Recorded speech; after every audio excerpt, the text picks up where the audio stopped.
So hey guys, welcome back to another novel explanation of Renegade Immortal and I hope कि तुम लोग बहुत ही ज्यादा अच्छे और मजे में होगे। वीडियो में आगे बढ़ने से पहले कहना चाहूंगी कि अगर इससे पहले का एपिसोड अभी तक चेकआउट नहीं किया है तो पहले जाओ और जाके उसे देख लो, वरना यहाँ तुम्हें कुछ समझ नहीं आने वाला। और अगर तुमने देख लिया है तो बिना किसी देर के आज के इस वीडियो को शुरू करते हैं। सो होमीज, जैसे कि हमने लास्ट पार्ट में देखा था जहाँ पर वांग लिन ने वर्मिलियन बर्ड की थर्ड अवेकनिंग को भी हासिल कर लिया था और अब उसका वर्मिलियन बर्ड एक ब्लू वर्मिलियन बर्ड में ट्रांसफॉर्म हो जाता है। साथ ही वांग लिन जिन फ्लेम को कंट्रोल करता है उसका कलर भी ब्लू हो जाता है। इस दौरान जिस ओल्ड मैन से वांग लिन फाइट कर रहा था उसे वो ठीक ठाक डैमेज कर देता है, लेकिन वांग लिन भी अब वर्मिलियन बर्ड की पावर को ज्यादा यूज नहीं कर पाता। पर तभी वो बैटल स्क्रोल के अल्टीमेट फॉर्म का यूज करता है, जिसके चलते इस ओल्ड मैन की भी पैरों तले जमीन खिसक जाती है और वो हाफते कांपते कहने लगता है कि मुझसे गलती होगी कि मैंने इस लड़के से पंगा ले लिया। और अब आगे होमीज, हमारे इस खतरनाक से एपिसोड की स्टार्टिंग ही वांग लिन की किलिंग इंटेंट से होती है। बंदे की आंखों में फुल किलिंग इंटेंट भी मौजूद था और अब वो एंशिएंट गॉड के पंचेस का यूज करते हुए इस ओल्ड मैन पे अटैक करता है, जिसे देखकर ओल्ड मैन अपनी ओरिजिन एनर्जी को कोलैप्स कराते साथ ही पीछे हटने लगता है। पर यहाँ पे वांग लिन के एंशिएंट गॉड बॉडी की पावर को देखकर ही वो समझ चुका था कि ऐसे छोटे मोटे अटैक से तो मैं इसे मारने से रहा। तो वो यहाँ पर आसपास के जितने भी सोल्स थी जो कि दाव से रिलेटेड थे, यहाँ पे वो उन सभी को कंट्रोल करते हुए एक बहुत ही पावरफुल दाव स्पेल को वांग लिन के ऊपर यूज करता है, जिसे कि दाव स्कैटर्ड कहा जाता है। और लिटरली ये जो स्पेल है इतना ज्यादा स्ट्रॉन्ग था कि ये ओल्ड मैन अपनी आधी से ज्यादा लाइफ टाइम को बस इसे यूज करने में लगा देता है। और जब वो इसका यूज करता है तो वांग लिन एक इनविजिबल थ्रेड से चारों ओर खुद को लिपटा हुआ पाता है। अगले ही पल उसके अंदर यादों का एक बहुत बड़ा सैलाब आता है। वांग लिन जब आंखें खोलता है तो वो खुद को अपने बहुत ही पुराने फॉर्म में पाता है, जब उसने कल्टीवेशन की शुरुआत भी नहीं की थी। सारी चीजें रिपीट होने लगती है। तभी वांग लिन को हेंगियन सेक्ट का भी ख्याल आता है और तब उसे पता चलता है कि वहीं जाकर उसे हेवन डिफाइंग बीड मिला था। अब यहाँ ये जो ओल्ड मैन था ये भी वांग लिन की सारी मेमोरीज को देख पा रहा था और हेवन डिफाइंग बीड का सुनते साथ ही इसके रोंगटे खड़े हो जाते हैं। फिर यहाँ पे वो देखता है कि जिसने वांग लिन के पेरेंट्स को मारा था, वांग लिन कैसे उसकी पूरी की पूरी फैमिली को स्लॉटर कर देता है और अपनी जीरियलम का भी यूज करता है। और जीरियलम की पावर को देखकर भी ये ओल्ड मैन और ज्यादा शॉक्ड हो जाता है। लेकिन यहाँ पे वांग लिन अपने इमोशंस पे काबू पा जाता है। वो समझ आता है कि वो एक इल्यूजन में है और वो उसके इस अटैक को तोड़ते साथ ही अपने कॉन्शियसनेस को वापस से रिगेन कर लेता है और वापस से रियलिटी में आ जाता है। और जैसे ही वांग लिन आंखें खोलता है इस ओल्ड मैन से कहता है कि तुम्हारी इतनी हिम्मत कि तुम मुझे मेरे बिटर पास्ट को याद दिलाओ। हाँ, ये ओल्ड मैन यहाँ से भागने लगता है, लेकिन वांग लिन इस पर इतने सारे अटैक करता है कि इसकी बॉडी जो कि ऑलरेडी इंजर्ड हो चुकी थी और ऊपर से इसकी लाइफ स्पैन भी बहुत ज्यादा कम हो चुकी थी, तो इसकी बॉडी यहाँ पर डिस्ट्रॉय हो जाती है। पर ओरिजिन सोल को लेकर ये यहाँ से भागने को जाता है, पर वांग लिन कहाँ जाने देने वाला था। स्टॉप स्पेल का यूज करते हुए वांग लिन एक और अटैक करता है और भाई साहब यहाँ पे जो एक्सप्लोजन होता है ना कि उसके चलते यहाँ पर इसका जो सीलिंग अटैक था ये भी पूरी तरीके से कोलैप्स कर जाता है। अब वांग लिन यहाँ पर अपनी फ्लेम और थंडर सभी पावर को यूज कर पाता है। वो बंदा जिसकी थोड़ी बहुत सोल बची थी वो यहाँ पर सोरीन से हेल्प की गुहार लगाता है, पर तब तक वांग लिन किलिंग इंटेंट के साथ ऐसी दहाड़ मारता है कि लिटरली ऑन द स्पॉट अपने वर्मिलियन बर्ड की पावर से सिंगल स्ट्राइक से ही वो इसे मार देता है। यहाँ पे वांग लिन ने एक निर्वाणा शैटरर के लेट स्टेज के पीक के कल्टीवेटर को निपटा दिया था। वांग लिन यहाँ पे सीधा उसी माउंटेन की तरफ चार्ज करता है क्योंकि उसे पता है कि इसके अंदर कुछ तो ऐसा था कि ये ओल्ड मैन इसे गार्ड कर रहा था। और तभी वांग लिन जैसे इसके अंदर एंटर करता है इसे सामने एक बड़ा सा पोर्टल नजर आता है, जिसके उस पार एक वो अलग ही स्टार सिस्टम को देख पा रहा था और जिसके अंदर से एक ऐसी साउंड निकल रही थी जो कि वांग लिन का किलिंग इंटेंट पीक तक पहुंचा देती है। और तभी आसपास की जितनी भी किलिंग इंटेंट थी वो तेजी से वांग लिन के बॉडी के अंदर ऐसे सर्ज होती है कि जैसे मानो वांग लिन पागल हो चुका हो। बिल्कुल सेम वांग लिन का वही सिचुएशन होता है जो कि सेलेस्टियल लॉर्ड किंग शुई के साथ हुआ था कि रातों रात वो बिल्कुल पागल बन चुका था और उसके रास्ते में जो भी आया था उसने सबको निपटा दिया था। अब अचानक से 7 कलर्ड रियलम की जो लाइटनिंग होती है ये भी जैसे मानो गरजना शुरू कर देती है और सभी एक साथ उसी गुफा की तरफ चार्ज करते हैं। और भाई साहब उस मिस्टीरियस से टेंपल के अंदर हम उसी मिस्टीरियस से पर्सन की वॉइस सुनते हैं जो कि वांग लिन से कहने लगता है कि इस आग को अपने अंदर जलने दो ताकि तुम्हारे अंदर की हर एक चीज रिफाइन हो जाए और फिर तुम मेरे दाव को उसके जरिए से रिफाइन कर पाओगे। देखना चाहता हूँ कि आखिर तुम मेरे लिए किस हद तक जा सकते हो। यहाँ पे हम देखते हैं कि ये जो 7 कलर लाइट्स थी और जो धुन वांग लिन को सुनाई देती है, वांग लिन बिल्कुल पागल हो चुका था। यहाँ पे उसके सामने ली मोहन की यादें भी आती है, लेकिन वो उन्हें भी मिटा देता है। वांग लिन को बस ये पता है कि उसके सामने कुछ भी आए उसे मार देना है। यहाँ पे हम देखते हैं कि लिटरली वांग लिन की सोल को उसकी बॉडी को छोड़ना पड़ता है और तभी अचानक से वो नीचे की तरफ खींचा चला जाता है, जहाँ पे उस पोर्टल के जरिए से एक ऐसी जगह पर पहुंच जाता है जहाँ पे वांग लिन को एक एंशिएंट फॉर्मेशन नजर आता है जिसके सामने ही कुछ स्टार्स मौजूद थे और इसे ही दाव प्लांट्स कहा जाता है। और ये जो फॉर्मेशन था ये यहाँ जो 7 कलर्ड रियलम से लिंक हुआ हुआ जो जगह है, यानी कि पूरा का पूरा जो स्टार सिस्टम है, उसके जितने भी लोग मरते हैं उनकी जो दाव है, उनकी पावर को ये अब्सॉर्ब करके इस दाव प्लांट को नरिश करने में लग जाता है। और ये सिर्फ क्लाउड स्टार सी सिस्टम से नहीं बल्कि alien star system, all heaven star system, बाकी के जितने 4 स्टार सिस्टम है उन सभी से ये फॉर्मेशन लिंक्ड है। और ये सिर्फ कल्टिवेटर्स के दाव नहीं बल्कि सेलेस्टियल की जो सेलेस्टियल ऑरा है उन्हें भी अब्सॉर्ब करता है। वांग लिन की वो जो अनकॉन्शियस सोल थी जो कि यहाँ पे पहुंच चुकी थी, उनमें से एक फ्लावर वांग लिन के सोल को भी अपने अंदर समा लेता है। वक्त ऐसे बीतता है जैसे कि हाथों से रेत फिसल रहा हो और देखते ही देखते लगभग 90 साल से ज्यादा का वक्त बीत चुका है, लेकिन अभी भी कोई भी प्रोग्रेस नहीं हुआ था। और फाइनली उन प्लांट्स में से कुछ फ्रूट्स दिखने लगते हैं और यहाँ पे हम देखते हैं कि वांग लिन को ऑलमोस्ट 100 साल यहाँ पे हो गए थे फ्लावर के अंदर रहते हुए। और वांग लिन इस वक्त जैसा सब कुछ भूल चुका था कि तभी हमें बताया जाता है कि जो बंदा यहाँ पर सब कुछ देखभाल कर रहा है वो असल में एक 3rd स्टेप का कल्टीवेटर है। और ये जो प्लांट्स है, ये जो फ्रूट्स है, ये वो सोवरिन के लिए ही बना रहा है। और ये इस बंदे की मदद इसलिए कर रहा है क्योंकि उसे जानना है कि आखिर 4th स्टेप कैसा होता है। यहाँ पे ये सारा नजारा चल रहा था, लेकिन वहीं पर हम देखते हैं कि अलाइन स्टार सिस्टम के ऊपर सब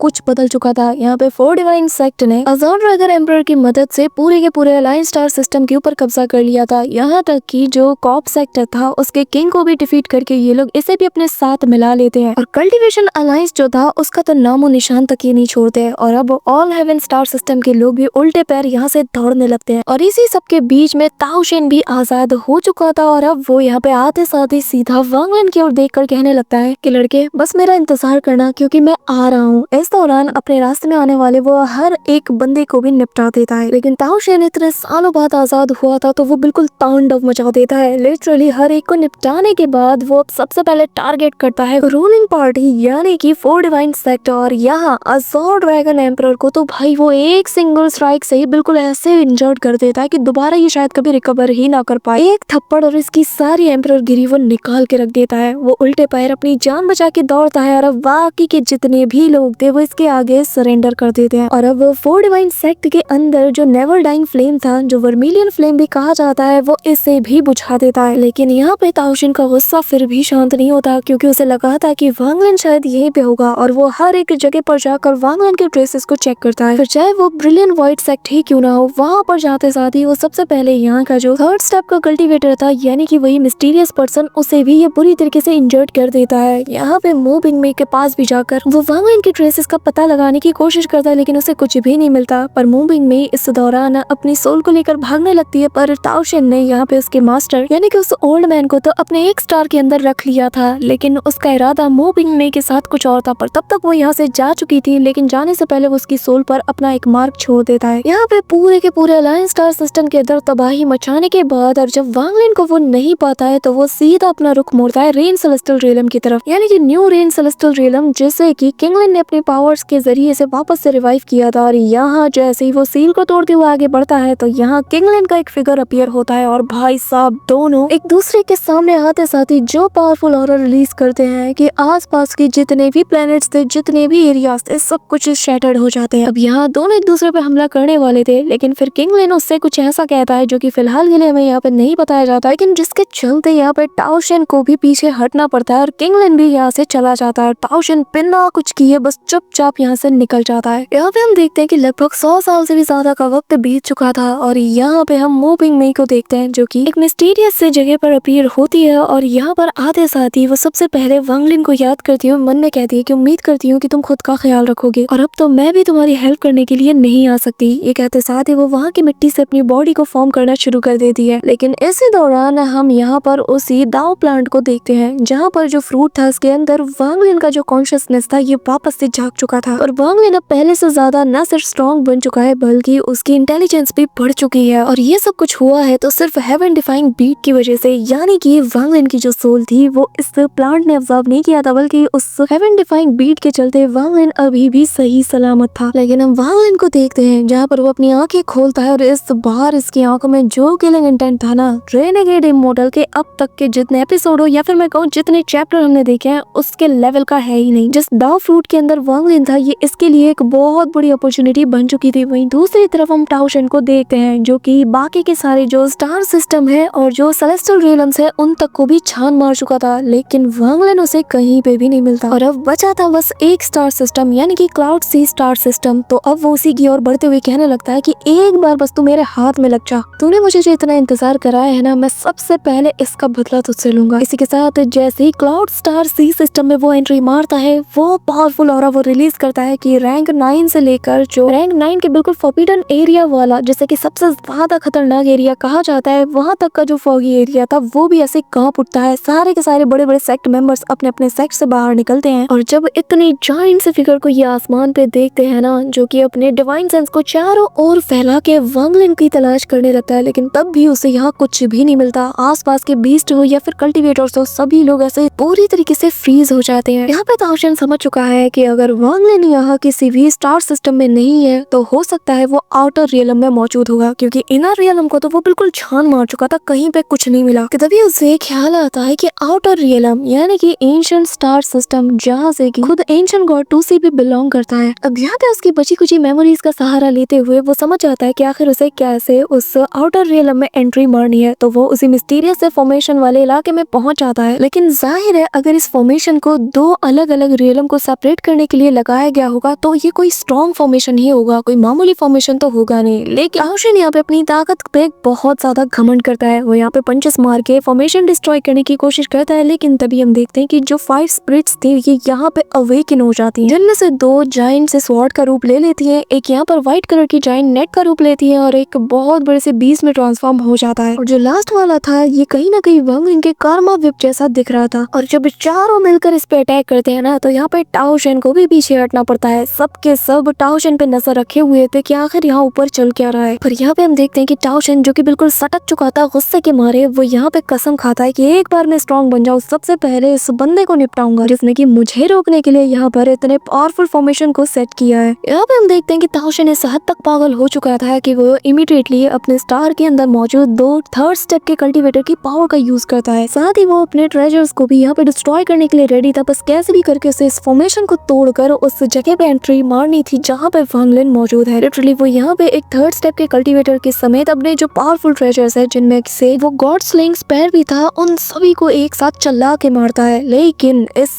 बार इस फॉर्मेशन से एक एंशिएंट ऑरा से रेड कलर की लाइटनिंग बाहर आती है जो कि धीरे धीरे करके यहाँ पर एंशिएंट क्लैन की जो एंसेस्ट्रल ट्रेजर है उसका रूप लेती है, जिसको देखते साथ ही यहाँ पे टाओशन के होश उड़ चुके थे। यहाँ पे हम देखते हैं कि ये जो रॉयल वेपन था ये दिखने में जायंट डीमन क्लैन का जो जायंट सा एक्स था कुछ वैसा दिख रहा था, लेकिन ये एक रॉयल वेपन था जो कि सीधा टाओशन के ऊपर चार्ज करता है। पर टाओशन भी यहाँ पर अपने बाकी के स्टार्स में से 2 स्टार्स को कोलैप्स करवा के उस अटैक को रोकने की कोशिश करता है और वापस से फॉर्मेशन के ऊपर चार्ज करता है। यहाँ पे वो उस रॉयल वेपन के अटैक को जैसे तैसे काउंटर करते हुए उस एंशिएंट फॉर्मेशन के ऊपर भी क्रैक को बनाने में कामयाब हो जाता है। ऑन द स्पॉट ही उस क्रैक के छोटे से होल के जरिए से वो उसके अंदर समा जाता है और एंशिएंट स्टार सिस्टम के अंदर वो पहुंच चुका था। इस दौरान हम वांगलिन को देखते हैं जहाँ पर वो हेवन डिफाइंग बीट के अंदर अभी भी मौजूद था और यहाँ पे हेवन डिफाइंग बीट के जरिए से उसने एक ऐसे मिस्टीरियस स्टेट को अपने लिए अनजाने में ही क्रिएट कर लिया था कि जो कि वांगलिन के लिए एक ऐसी अपॉर्चुनिटी बन जाती है जिसे कि वो कभी भी इमेजिन नहीं कर सकता था। असल में ये जो प्लांट है जिसके अंदर वो जो फ्रूट लगा हुआ है जिसके अंदर वांगलिन मौजूद है, वांगलिन हेवन डिफाइंग बीट के आसपास अपने फायर ओरिजिन एनर्जी को बाहर निकालता है, साथ ही थंडर एनर्जी को भी। और यहाँ पर इस फायर और थंडर का यूज करते हुए इस दाव फ्रूट के अंदर इसने आज तक जितने भी कल्टीवेटर्स की फायर पावर और थंडर पावर को अब्सॉर्ब किया है, वांगलिन इन सभी को अपने फायर और थंडर के जरिए से अट्रैक्ट करना शुरू कर देता है, जिसके चलते हेवन डिफाइंग बीट भी उसे अब्सॉर्ब करने लगता है। और अब वांगलिन जो कि इसके अंदर मौजूद था वो भी तेजी से अब्सॉर्ब कर रहा था। अब तुम ऐसा समझ सकते हो कि ये जो दाव फ्रूट है जिसे कि पूरी तरीके से मैच्योर करने में उस थर्ड स्टेप के कल्टीवेटर ने हजारों साल लगा दिए और इसके जो न्यूट्रिएंट्स हैं वो असल में जो कल्टीवेटर्स के दाव हैं उनकी पावर है और सेलेस्टियल की सेलेस्टियल ऑरा, ये सब कुछ इसके लिए किसी न्यूट्रिएंट्स की तरह काम करते हैं जो कि इस फ्रूट को पूरी तरीके से मैच्योर होने में हेल्प करता है। लेकिन वांगलिन ही इस फ्रूट के अंदर इस वक्त मौजूद था और बेसिकली वो यहाँ पर फायर और थंडर की जो पावर थी ना, जितने कल्टीवेटर्स आज तक इसके द्वारा मारे गए होंगे उन्हें वो यहाँ पर अपने फायर और थंडर की पावर की मदद से अट्रैक्ट करते हुए अब्सॉर्ब कर लेता है। यहाँ पे हम देखते हैं कि वांगलिन ने थंडर इंटेंट और फायर इंटेंट को तो कर लिया था काबू में, अब पारी थी बैटल इंटेंट की। तो अब वो इसके जरिए से बैटल इंटेंट को भी अब्सॉर्ब करने लगता है और यहाँ पर हर एक चीज उसकी बॉडी में बूस्ट होने लगती है। यहाँ पे इतनी पावरफुल ऑरा को और इंटेंट को जब वो ऑब्जर्व करता है तो इसके चलते इसका इम्पैक्ट उस फ्रूट के ऊपर भी दिखता है, जो कि यहाँ पे थर्ड स्टेप का कल्टीवेटर भी नोटिस कर लेता है और उसे समझ नहीं आ रहा था कि आखिर इस फ्रूट को हो क्या गया, आखिर इसका शेप बिगड़ने क्यों लगा है और इसका रंग भी फीका क्यों पड़ रहा है। देखते कि पूरा का पूरा प्लांट यहाँ पे मुरझाने लगता है, क्योंकि हेवन डिफाइंग बीट और वांग लिन दोनों मिलकर इसकी पावर्स को बहुत तेजी से अब्सॉर्ब करने लगते हैं, जिसके चलते यहाँ पर वांग लिन के जो तीनों इंटेंट है उनकी नॉलेज भी वांग लिन की काफी ज्यादा बढ़ जाती है। अब यहाँ पर हम देखते हैं कि इसका डोमेन भी इवॉल्व होता है, और जब डोमेन इवॉल्व होता है तो यानी कि अब ब्रेक थ्रू करने में और ज्यादा आसानी होगी। इस दौरान जितने लोगों को इस प्लांट में अब्सॉर्ब किया था, तो अब वांग लिन का जो डिजायर था वो धीरे धीरे करके दाओ इंटेंट की जगह अब यहाँ पर ओरिजिन एनर्जी की तरफ फिक्स होता है। लिटरली वो इस प्लांट की एक एक चीज को निचोड़ देता है, और ओरिजिन एनर्जी अब्सॉर्ब करने का मतलब ये है कि कल्टीवेशन लेवल बूस्ट होगा। वांग लिन के डोमेन तो ऑलरेडी काफी लेवल तक पहुंच चुके थे, अब वांग लिन का कल्टीवेशन बढ़ता है और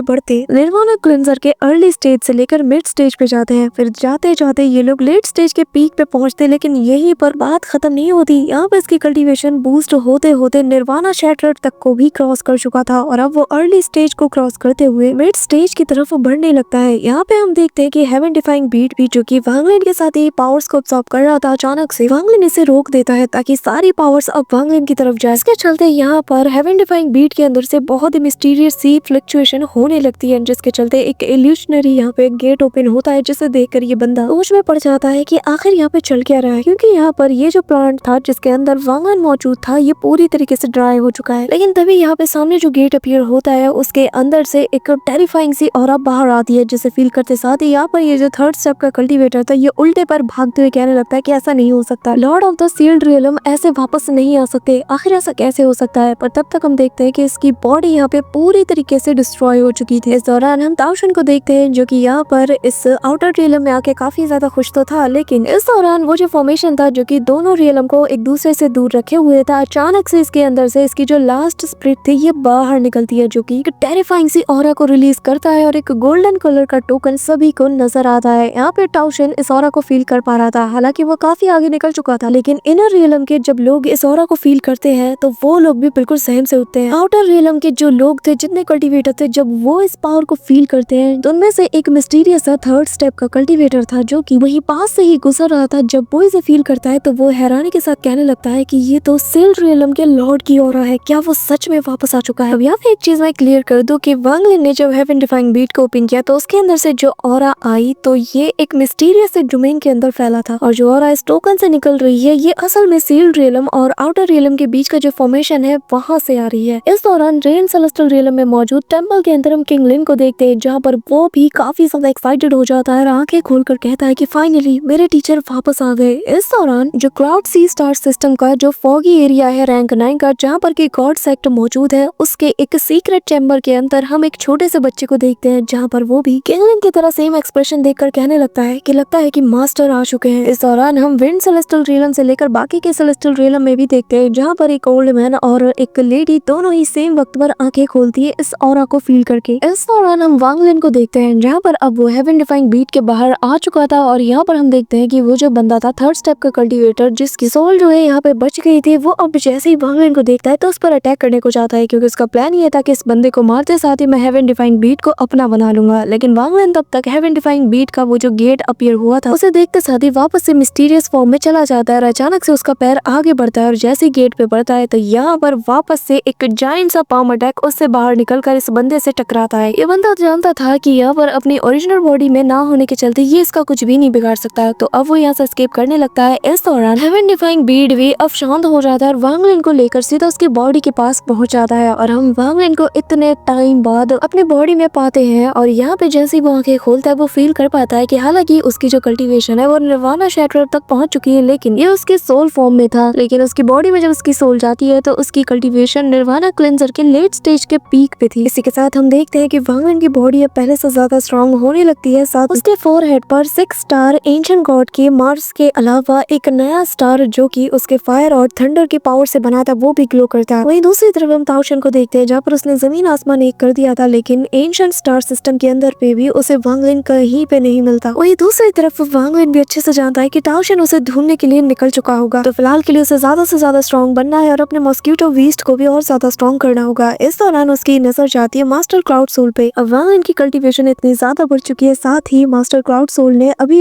100 साल पहले ये सारा नमूना देखा था कि कैसे उसने एक निर्वाणा शैटरर के लेट स्टेज के बंदे को निपटा दिया था। तो अब वो वांगलिन के सामने बिल्कुल भी रेजिस्ट नहीं करता और वांगलिन भी बहुत ही आराम से उसके ऊपर अपना सील मार्क छोड़ देता है, जिसके चलते ये हमेशा हमेशा के लिए उसका सर्वेंट बन गया है। जिसके बाद वो उसके जरिए से त्यांजू को भी ढूंढ लेता है और फिर यहाँ पर उसके पास से जितने भी उसे क्रिस्टल मिलते हैं, ओरिजिन क्रिस्टल, वो उन्हें यूज करके अपने मॉस्क्यूटो बीस्ट को वो दे देता है, जिसके चलते मॉस्क्यूटो बीस्ट अब काफी ज्यादा इवॉल्व हो चुका था। यहाँ पे हम देखते हैं कि धीरे धीरे करके इसकी बॉडी भी एक अडल्ट गोल्डन मॉस्क्यूटो में ट्रांसफॉर्म होने लगती है और वांगलिन भी अब इसकी पावर को देखकर फील करके बता सकता था कि ये निर्वाणा क्लिंजर के अर्ली स्टेज के पावर को पोजेस करता है, यानी कि वांगलिन इनके नीचे के बंदों को बहुत इजीली बस अपने बीस्ट के जरिए से निपटा सकता है। इस दौरान वांगलिन इसे यहाँ पर बाकी सारे जो ओरिजिन क्रिस्टल्स हैं उन्हें डिवोर करने के लिए छोड़ देता है और वो बाकी के केव्स को एक्सप्लोर करता है, जहाँ पर एक आखिरी गुफा के अंदर वांगलिन को कुछ 7 कलर्ड फॉग्स नजर आते हैं जो कि काफी ज्यादा मिस्टीरियस लग रही थी। ये देखते साथ ही अचानक से वांगलिन फील कर लेता है कि जैसे उसके पास जो ऑलसीर की सोल है अचानक से वो जैसे कोई रिएक्ट कर रही हो। अब वांगलिन इन्हें अपने पास से बाहर निकालते साथ ही जैसे ही सामने रखता है तो वांगलिन मिस्टीरियस निगाहों से देखता है कि ये जो फॉग थी अचानक से ऑलसीर से रिएक्ट कर दी और यहाँ पे ये जो इल्यूजनरी फिगर था ऑलसीर का जैसे अब ये ठोस बन रहा हो। और वांगलिन समझ चुका है कि चाहे ये जितना भी ताकतवर क्यों ना हो जाए, लेकिन ये कभी भी मेरे खिलाफ तो नहीं जा सकता जब तक मेरे पास मैजिकल आर्सेनल को कंट्रोल करने की ताकत है। इस दौरान वांगलिन यहाँ पर जाने की पूरी तैयारी भी कर चुका था और जैसे ही ऑलसीर का ये काम खत्म हो जाएगा वांगलिन निकलने वाला था, लेकिन तभी यहाँ पर वांगलिन को एक आवाज सुनाई देती है जो कि इससे कहने लगता है कि तुम्हें क्या लगता है कि तुम यहाँ पर मेरे प्लानेट को खराब करके चुपचाप निकल जाओगे, मैं तुम्हें जाने दूंगा, तुमने मेरे दाव फूट तक को नहीं छोड़ा। अब यहाँ पे उसकी ऑरा से ही पूरा रियलम ही जैसे कोलैप्स करने लगता है। इस दौरान वो यहाँ पर एक जायंट से वॉर्टेक्स को क्रिएट करके इन सभी की तरफ बढ़ा देता है, जो देखकर वांगलिन बाकी के तीनों को इशारा करता है, जिनमें से की कल्टीवेटर ज़्याओ भी थी जो कि वांगलिन को यहाँ पे फॉलो करते हुए आ चुकी थी और उनसे इतना ही कहता है कि सिर्फ मैं ही हूँ जो कि तुम्हें यहाँ से जिंदा बाहर ले जा सकता हूँ, तो अगर मैं मर गया तो तुम लोग भी मारे जाओगे। अब यहाँ पे मरता क्या नहीं करता वाली इन तीनों की सिचुएशन थी, तो अब ये सभी लोग वांगलिन की मदद करते हैं। सभी लोग इस वॉर्टेक्स के अंदर घिर चुके थे और अब सभी लोग अपने अपने ट्रेजर को कोलैप्स करवा के यहाँ पर एक होल को क्रिएट करने लगते हैं, पर तब तक सभी लोग काफी ज्यादा इंजोर हो जाते हैं। कल्टीवेटर ज़्याओ भी अपने एक फॉर्म को छोड़कर बाकी सारे फॉर्म को यहाँ पर सैक्रिफाइस करके डिस्ट्रक्शन फोर्स को क्रिएट करती है और वांगलिन भी यहाँ पर अपने उसी ट्राइडेंट को बाहर निकालता है जैसे कि उसने ऑलसीर से हासिल किया था और उसका यूज करते साथ ही तीनों का अटैक कंबाइन होकर एक होल को क्रिएट करता है। एक एक करके सभी बाहर निकलते हैं, लेकिन तब तक बेचारा जो ताइजू था उसकी ओरिजिन सोल यहाँ पे डैमेज हो जाती है, पर वांगलिन उसे अपने स्टोरेज स्पेस में रखकर उसे पूरी तरीके से मरने से बचा लेता है। लेकिन जब ये लोग सामने बाहर निकलते हैं तो इनके होश उड़ जाते हैं, क्योंकि इनके सामने एक गोल्डन कलर का जाइंट सा हैंड बढ़ रहा था जो कि पूरे के पूरे 7 कलर्ड रियलम को ही स्मैश करने वाला हो। यहाँ तक कि वांगलिन की जो ओरिजिन सोल है वो भी ऐसे कांप उठती है, तो बाकियों का तुम अंदाजा ही लगा सकते हो कि इनके ऊपर क्या बीत रही होगी। यहाँ पे हम देखते हैं कि वांगलिन कॉल द विंड से लेकर समंदर रेन, माउंटेन क्रम्बल और अपने बाकी सारे ट्रेजर्स को एक ही साथ यूज कर लेता है, क्योंकि यहाँ पर जो फिंगर अटैक वांगलिन के सामने था ना, यानी कि उस 5 उंगलियों में से एक फिंगर, वांगलिन जानता है कि अगर उसने ये नहीं रोका तो वो यहाँ पे मारा जा सकता है। अब यहाँ पे एक तेज एक्सप्लोजन होता है और जिसके इम्पैक्ट से ही वांगलिन बुरी तरीके से इंजर्ड होकर काफी पीछे खिसका चला जाता है। अब तभी हम देखते हैं कि अचानक से वो जो फिंगर वांगलिन ने अभी डिस्ट्रॉय किया था वो वापस से रिफॉर्म होने लगती है। इस दौरान एक फिंगर अटैक कल्टीवेटर ज़्याओ का काम तमाम कर चुका था, लेकिन उसकी ओरिजिन सोल जो कि यहाँ पे शैटर्ड होने वाली थी, वांगलिन इसे अपने फायदे के लिए यूज करने वाला था, तो इसे अपने पास रख लेता है। इस दौरान वांगलिन के पास एक सूडो निर्वाणा वॉइड ट्रेजर था जो कि पवेलियन मास्टर का था, तो वो इसे आगे की तरफ फेंकते हुए इसे डिस्ट्रॉय करा देता है। अब तुम जानते हो एक सूडो निर्वाणा वॉइड ट्रेजर जब यहाँ पे डिस्ट्रक्ट होता है तो कितनी टेरिफाइंग ऑरा रिलीज होती है, लेकिन ये भी कम नहीं था, तो वांगलिन पवेलियन मास्टर का जो दूसरा वाला ट्रेजर था उसे भी यूज करता है जो कि एक जायंट सा एक्स था और ये भी एक सूडो निर्वाणा ट्रेजर था, तो यहाँ पे इसको भी एक्सप्लोड कराते साथ ही फाइनली वो फिंगर पूरी तरीके से शैटर हो जाती है। पर तभी यहाँ पर जो इंडेक्स फिंगर होती है ये भी वांगलिन की तरफ चार्ज करता है। ये देखकर वांगलिन समझ चुका था कि आज तो सब कुछ लगाना पड़ेगा और मैं हर हाल में फिंगर अटैक और पाम दोनों को डिस्ट्रॉय करके रहूंगा। ये कहते साथ ही वांगलिन निकालता है अपना एंशिएंट गॉड फर्नेस और अब इसे भी उसकी तरफ थ्रो करके डिस्ट्रक्ट करा देता है, जिसके चलते इंडेक्स फिंगर यहाँ पे शैटर्ड हो जाता है। लेकिन तभी बाकी के फिंगर्स अब वांगलिन की तरफ एक साथ टूट पड़ते हैं। ये देखकर वांगलिन का माइंड भी क्रेजी हो जाता है और वो एक डेविलिश स्माइल देकर कहने लगता है कि जब हेवन मुझे नहीं मार सकता तो ये एक बंदे का मामूली सा पाम अटैक मेरा क्या बिगाड़ेगा। सो होमीज हमारा आज का ये एपिसोड तो यहीं पे एंड होता है, लेकिन स्पेशल वीडियो पे काम चल रहा है, बस तुम लोग जल्द से जल्द 100 के सबसे पूरे करवा दो, जिसके बाद तुम्हें 2 और प्लस वाली वो स्पेशल वीडियो देखने को मिल जाएगी। सो होमीज नेक्स्ट वीडियो के लिए लाइक एंड सकते हैं 3K लाइक्स और 300 कमेंट्स। और गाइस वीडियो को ज्यादा से ज्यादा हाइप किया करो, इससे मुझे लॉन्ग वीडियो बनाने के लिए मोटिवेशन मिलता है। So that's it for today guys. I hope कि तुम सबको आज की वीडियो काफी ज्यादा पसंद आई होगी। अगर हाँ तो वीडियो को लाइक करना, चैनल पे नए हो तो सब्सक्राइब करना। तो मिलते हैं नेक्स्ट वीडियो में, तब तक के लिए बाय। और हाँ, सब्सक्राइब करना मत भूलना, ठीक है।